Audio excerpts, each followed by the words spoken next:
مجھ سے ایک عالم کہنے لگے ایک مرتبہ کہ بھئی آپ یہ کہتے تو ہو سب جگہ کہ بھئی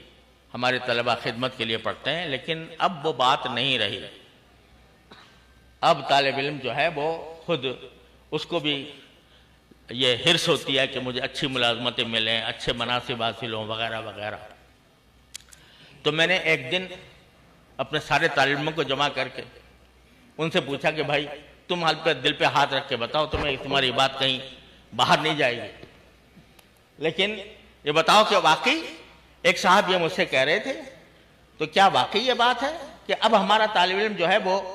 خدمت کے لیے، دین کی خدمت کے لیے نہیں بلکہ پیسے کمانے کے لیے پڑھتا ہے؟ اگر کوئی بتائے تو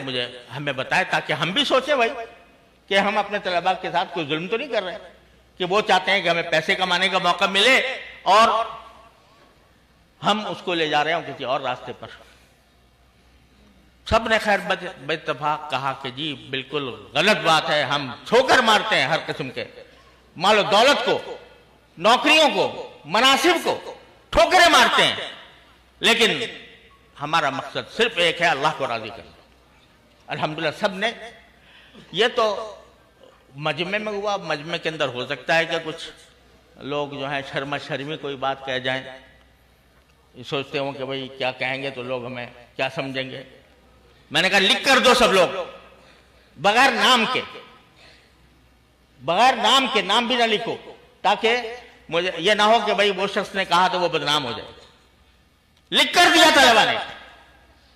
اور کہا کہ جس شخص نے آپ سے یہ کہا ہے اس نے جھوٹ بولا ہے اور غلط کہا ہے۔ ہم بڑی سے بڑی منصبوں کو، بڑی سے بڑی دولتوں کو اپنی ٹھوکر پر رکھتے ہیں اور ہمارا مقصود سوائے اللہ کی رضا سے کچھ اور نہیں۔ تو بھائی